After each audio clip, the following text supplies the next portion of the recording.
Iran को बड़ा झटका लगा है। हिजबुल्लाह को इजराइल और अमेरिका दोनों धमका रहे थे कि किसी भी हालत में ईरान के लिए जंग में मत उतरना, और उधर ईरान प्रेशर हिजबुल्लाह पर बना रहा था कि आप जंग की तैयारी करो और आप हमारे लिए लड़ना। ठीक, अब हिजबुल्लाह का जो पहला स्टेटमेंट आया है वो ये है कि अगर अमेरिका लिमिटेड हमला करता है, अगर अमेरिका ईरान पर छोटा हमला करता है तो हम नहीं कूदेंगे। मतलब ये तो बिल्कुल हिजबुल्लाह की फालतू की बात है। कैसे भाई, ईरान पर वो छोटा हमला करे या बहुत छोटा हमला करे? ईरान के सुप्रीम लीडर कह रहे हैं कि ईरान पर किसी भी तरह का हमला बड़ा हमला माना जाएगा और हम पलट कर जवाबी कार्रवाई बड़ी करेंगे। तो जब ऐसा होगा तो भाई लिमिटेड हमला एक वजह बन जाएगी बड़े जंग की। तो जंग तो होनी है, लेकिन यहाँ हिजबुल्लाह खेल गया।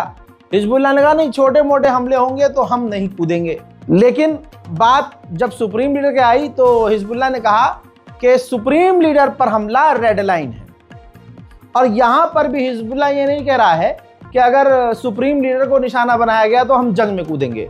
जंग में कूदने की बात हिजबुल्लाह ने की ही नहीं है। ऐसा लग रहा है कि हिजबुल्लाह की सारी हवा निकल चुकी है। बड़ी अजीबोगरीब बात है। फिलहाल ये बात बिल्कुल क्लियर है कि ईरान इस जंग में अकेला है। ईरान एक ऐसा पहला देश है, एक लौता अकेला ऐसा पहला देश है जिसके खिलाफ अमेरिका ने 302 से ज्यादा फाइटर जेट तैनात किए हुए हैं, मिलिट्री एयरक्राफ्ट तैनात किए हुए हैं। सोचिए अगर मोटा मोटी 300 फाइटर जेट भी किसी एक देश के लिए तैनात हो तो ये कितनी बड़ी बात होगी। लेकिन इसके बावजूद ईरान अपनी बातों पर अड़ा हुआ है और अमेरिका की बात पूरी नहीं मान रहा है। जैसा मैं आपको बता दूं कि ईरान तमाम बातों को वैसे नहीं मान रहा है जैसे अमेरिका चाहता है। जैसे नया अपडेट ये है कि ईरान अब 60 साल के लिए यूरेनियम का एनरिचमेंट बंद करने को तैयार है, लेकिन उसका जो 400 किलोग्राम यूरेनियम है उसका कुछ हिस्सा, कुछ पार्ट, कुछ किलोग्राम वो दूसरे देश को देने को तैयार है। मतलब पूरी तरह से जैसी चाहत ट्रम्प की है वो चाहत ईरान पूरी नहीं कर रहा है। इराक का कतायब हिजबुल्लाह लड़ाकू संगठन ईरान के समर्थन में अमेरिका पर आ गया है बयान देने और धमकी दी है कि अमेरिका जिस तरह से ईरान को बार बार धमकी दे रहा है हम इसकी निंदा करते हैं, और अगर ईरान पर हमला हुआ तो कतायब हिजबुल्लाह पूरी तरह से इसका जवाब देगा। वहीं न्यूजीलैंड ने ईरान पर कई और तरह की पाबंदियां लगाई हैं और जो पाबंदी पहले से लगी थी उनको बढ़ा दी। अमेरिका के टैंकर जो इजराइल में तैनात हैं उनकी नई तस्वीरें सामने आई हैं। हजरात, इजराइल के अंदर भारी भरकम अमेरिका की अब तैनाती नजर आ रही है, क्योंकि ईरान ने सीधा सीधा कहा है कि अगर हम पर हमला हुआ तो हम पहला हमला, सीधा हमला इजराइल पर करेंगे। मेरे दोस्तों, उधर डेटा से पता चला है कि ईरान अपना तेल बड़ी ही तेजी से बेच रहा है। जितनी तेजी से वो आम दिनों में नहीं बेचता, ईरान बहुत तेजी से अपना तेल एक्सपोर्ट कर रहा है। सऊदी भी ऐसा ही कर रहा है, क्योंकि अगर जंग हुई तो सऊदी अरब हो या ईरान हो, दोनों के तेल एक्सपोर्ट रुक जाएंगे। खासकर ईरान पूरी तरह से घिर जाएगा और तेल नहीं बेच पाएगा। ईरान के पार्लियामेंट स्पीकर ने कहा कि हमारे पास सारे ऑप्शन टेबल पर हैं। अगर तुम बातचीत करना चाहते हो तो बातचीत करो जिसमें दोनों का फायदा हो, और अगर पुराना वाला एक्सपीरियंस तुम्हें दोबारा करना है तो हमला करो, मुंह तोड़ जवाब दिया जाएगा।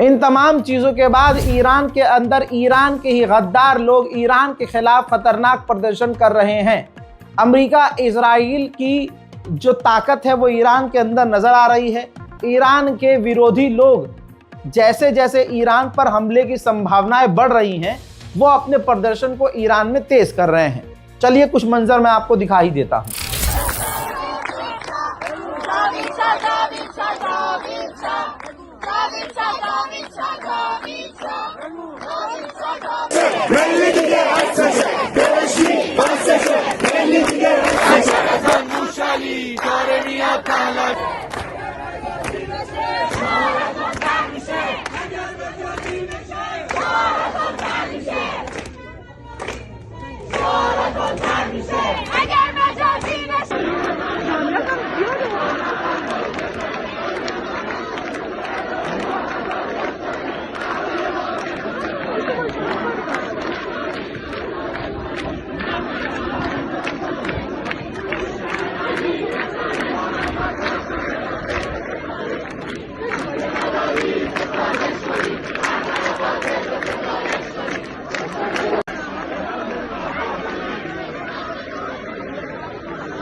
इन तमाम ईरानी प्रदर्शन को देखने के बाद ईरान के चीफ ऑफ जस्टिस ने कहा है कि ये जो प्रदर्शन में ईरान के अंदर नेशनल फ्लैग का अपमान किया जा रहा है उसको बर्दाश्त नहीं किया जाएगा। ईरान की सरकार के स्पोक पर्सन ने कहा कि अमेरिका और इजराइल हमारे न्यूक्लियर प्रोग्राम और मिसाइल प्रोग्राम के बारे में झूठ फैला रहे हैं ताकि वो इस झूठ का बहाना बनाकर हम पर हमला कर सके। वहीं ईरान के न्यूज़ चैनल इजराइल के प्लांट हाइफा की तस्वीरें शेयर कर रहे हैं।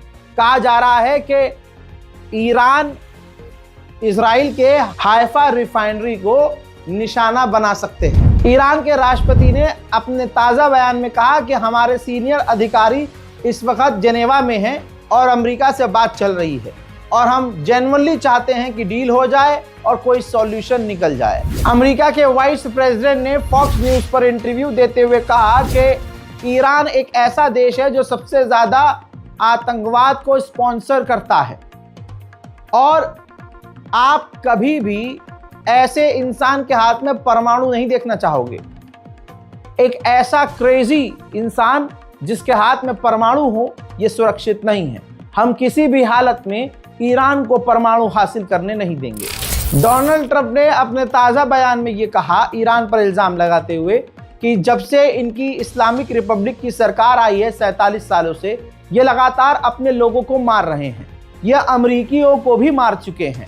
47 साल से ये ईरान की गवर्नमेंट अपने लोगों को मार रही है और 37,000 प्रदर्शनकारियों को कत्ल कर चुकी है। हवाई बातें देखिए ट्रंप की, 37,000 अपने ही लोगों को, प्रदर्शनकारियों को ईरान मार चुका है। और आगे ये भी कहा कि ईरान का मिसाइल प्रोग्राम बहुत बड़ा खतरा है, पूरे यूरोप के लिए खतरा है।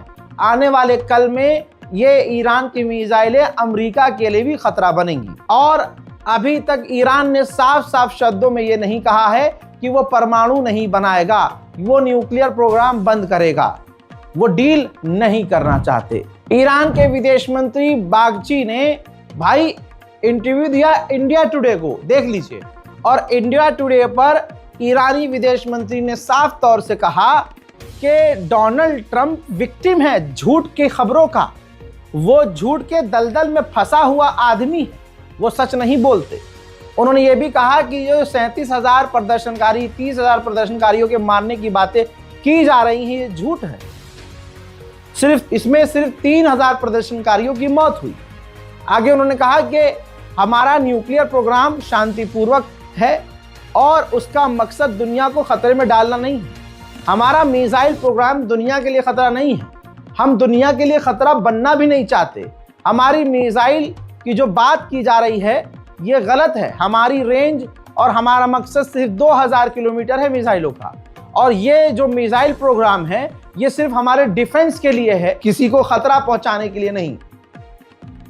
इंडिया टुडे पर उन्होंने और बात कही जिसमें उन्होंने साफ कहा, किसी इंडियन मीडिया को पहली बार ईरान के विदेश मंत्री ने क्लियर कट बात कही कि हमारे निशाने पर अगर अमेरिका हमला करता है तो हमारे निशाने पर मिडिल ईस्ट में अमेरिका के तमाम एयरबेस हैं और तमाम मिलिट्री साइट हैं। हम मुंह तोड़ जवाबी कार्रवाई करेंगे, हम हर परिस्थिति के लिए तैयार हैं। आगे उन्होंने ये भी कह दिया इंडिया टुडे पर कि ये सिर्फ इजराइल है जो अमेरिका को जबरदस्ती खींचतान के इस जंग में उतारना चाहता है। इंडिया टुडे की पत्रकार ने फिर आगे पूछा कि अगर खामनाई को मार दिया जाता है फिर क्या करेंगे? तो उन्होंने कहा कि खामनाई को अगर मारा जाता है तो दूसरा लीडर हम चुनेंगे, सरकार हमारी तब भी नहीं गिरेगी। यहाँ मैं थोड़ा सा असहज हो गया, मुझे बड़ा अजीब लगा कि यहाँ पर ईरान के विदेश मंत्री ने ये नहीं कहा कि फिर अमेरिका के लिए मुश्किल हो जाएगी और कातिल को मौत की सज़ा दी जाएगी या जवाब दिया जाएगा, बदला लिया जाएगा, ये ऐसा कुछ नहीं। बस कहा कि हाँ मार देंगे तो ठीक है, हम दूसरा नेता चुन लेंगे और हमारी सरकार बड़ी मजबूत है, नहीं गिरेगी। इंडिया टुडे की पत्रकार ने इनसे ये भी पूछ लिया कि इस वक्त मोदी जो हैं इजराइल में हैं, तो इस पर आप क्या कहेंगे?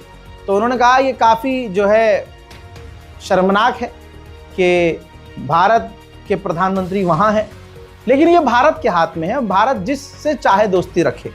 लेकिन मुझे उम्मीद है कि इजराइल से फिलिस्तीन के बारे में ज़रूर सवाल करेंगे माननीय भारत के प्रधानमंत्री मोदी। वहीं ईरान के अंदर बिलबोर्ड लगे हुए हैं जिसमें लिखा हुआ है बोर्ड के ऊपर, बैनर के ऊपर कि 51 state of United State of America. जी हाँ, यानी इजराइल मिट चुका है और इजराइल अमेरिका का 51वां स्टेट है। और इजराइल के जो इलाके हैं इस पोस्टर में देखा जा रहा है कि आग लगी हुई है। हजरात, ईरान के हैकर ग्रुप ने बड़ा दावा किया और बड़ा कांड कर दिया। उन्होंने इजराइल के बहुत बड़े हेल्थ केयर इंडस्ट्री को, डेटा को हैक किया और दावा किया कि अब हमारे पास इजराइल के करोड़ों लोगों का डेटा मौजूद है। हजरात, वहीं यहाँ जहाँ ब्लैकमेलिंग की बात आ रही है, वहीं बता दूं कि ये भी खबर बीच में घूम रही है और ये कई दिन से चल रही है कि ईरान के हैकर्स ने ये भी कहा है कि उनके पास डोनाल्ड ट्रंप के एप्स्टीन फाइल की बहुत सारी वीडियोस हैं जिसमें वो छोटी बच्चियों के साथ आपत्तिजनक काम करते हुए नजर आ रहे हैं। अगर ईरान पर डोनाल्ड ट्रंप ने हमला करवाया तो फिर ईरान के हैकर्स वो वीडियोस जनता में, पब्लिक में रिलीज कर देंगे। बहरहाल अमेरिका कुछ कर नहीं पा रहा है तो अमेरिका ने 30 इंडिविजुअल्स पर और ईरानी 30 लोगों पर पाबंदी लगाई और ईरान के कई सारे वेसल्स को भी ब्लैकलिस्ट किया है। ईरान ने जापान के एक नागरिक को अपने ईरान से ही गिरफ्तार कर लिया। इल्जाम ये था इस पर कि ये जासूसी कर रहा था, जिसके बाद जापान भड़क गया है और जापान ने अपने नागरिक को ईरान से रिहा करने की मांग की है। अमेरिकी एनवॉय ने कहा कि जो ईरान से डील होगी ये हमेशा के लिए होगी, कोई लिमिटेड समय के लिए नहीं होगी, जो भी न्यूक्लियर डील होगी और जो भी ईरान से डील होगी। लेकिन इस बात के बाद एक बात क्लियर है हजरात कि डील नहीं हो सकती अब, क्योंकि ईरान कह रहा है कि हम 4 साल, 5 साल, 7 साल, 10 साल के लिए डील कर सकते हैं। वो भी अपने हिसाब से ईरान कह रहा है कि हम अगर 10 साल के लिए डील करेंगे, फॉर एग्जांपल आज की बात ले लीजिए कि 7 साल के लिए डील करेंगे तो हम जो 4 किलोग्राम यूरेनियम है उसका कुछ 250 ग्राम या 1 किलो यूरेनियम हम किसी और को दे देंगे और 10 साल के लिए तक यूरेनियम नहीं बनाएंगे, लेकिन उसके बाद तो बनाएंगे। अमेरिका कह रहा है, अमेरिकी सेनेटर कह रहा है नहीं, परमानेंट डील हो। जो मतलब अगर 10 साल के लिए कह रहा है ईरान कि हम यूरेनियम नहीं बनाएंगे तो ये बात परमानेंट होगी कि नहीं, 10 साल के लिए नहीं, आप जिंदगी में कभी यूरेनियम नहीं बनाओगे। अब ऐसे में ईरान बिल्कुल उलट दिख रहा है और अमेरिका बिल्कुल उलट, तो डील काफ़ी मुश्किल है। वहीं ऑस्ट्रेलिया ने अपने अपने नागरिकों से कह दिया है कि लेबनान और इजराइल से तुरंत निकल जाए। ईरान ऐसा कोई काम नहीं कर रहा है जिसको देखकर लग रहा हो कि ईरान अमेरिका के आगे कमज़ोर पड़ रहा है या अमेरिका की चापलूसी करने की कोशिश कर रहा है या ठंडा करने की कोशिश कर रहा है, बल्कि ईरान जो काम कर रहा है इससे अमेरिका की लगातार घंघोर बेइज्जती हो रही है। ये देखिए, ईरान अमेरिकी मिलिट्री बेस पर हमला करने का ड्रिल कर रहा है जिसमें मिसाइल फायर कर रहा है।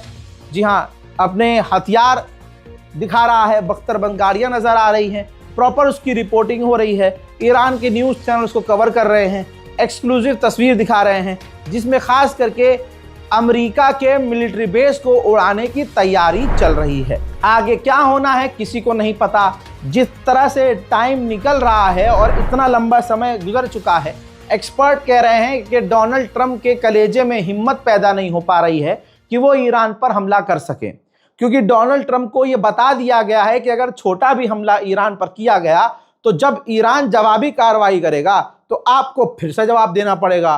तो ना चाहते हुए भी अमेरिका एक लंबी जंग में कूद जाएगा और ईरान किसी भी हालत में कमजोर नहीं है।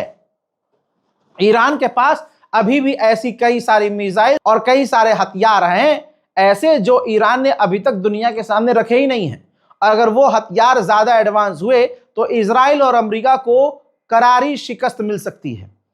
कई सारे जो अमेरिका के ऑफिशियल्स हैं, जनरल कमांडर्स हैं, वो डोनाल्ड ट्रंप को मना कर रहे हैं ये गलती ना करना कि ईरान पर हमला करवा दो। ऐसा करते ही अमेरिका बुरी तरह से फंस जाएगा। अब यह बात डोनाल्ड ट्रंप की नाक पर है कि हमला करें तो भी दिक्कत, ना करें तो बेइज्जती। हजरात मोहतरम, आपको क्या लगता है? अपनी राय कमेंट सेक्शन में जरूर लिखिएगा। चैनल को सब्सक्राइब जरूर कीजिए, वीडियो को शेयर कीजिए। मैं हूं रजा और आप देख रहे थे रजाग्राफी अनस्क्रिप्टेड। वसलाम।